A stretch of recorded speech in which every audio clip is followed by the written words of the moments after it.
Alhamdulillah. Rapporté par Al-Bukhari wa Muslim fi Sahihayn, selon Anas radiyallahu anhu wa arda, celui-ci a interrogé le messager d'Allah sallallahu alayhi wa sallam et lui dit: Ya Rasulallah, mata as-sa'a, quand aura lieu l'heure?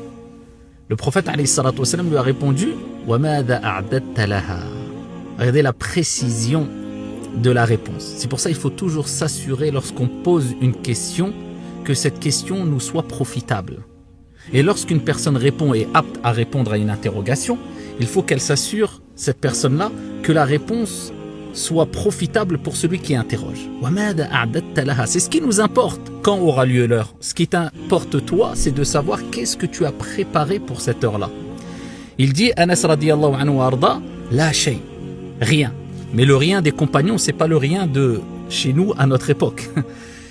Eux, ils avaient comme référence des compagnons.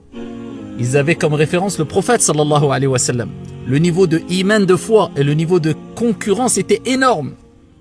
Si lui a dit rien, que doit-on dire nous? Il dit la shay, rien, c'est-à-dire très peu.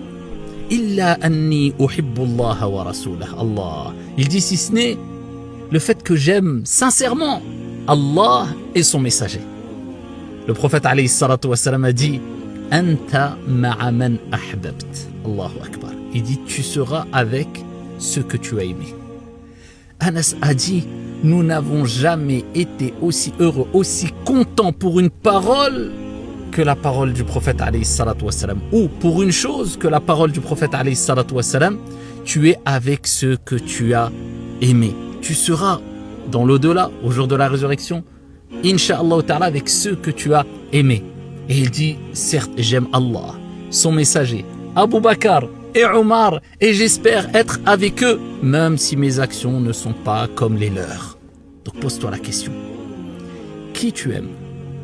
Qui tu aimes parmi les gens qui nous ont précédés, ceux qui ont marqué l'histoire, et parmi les gens lors de ton vivant?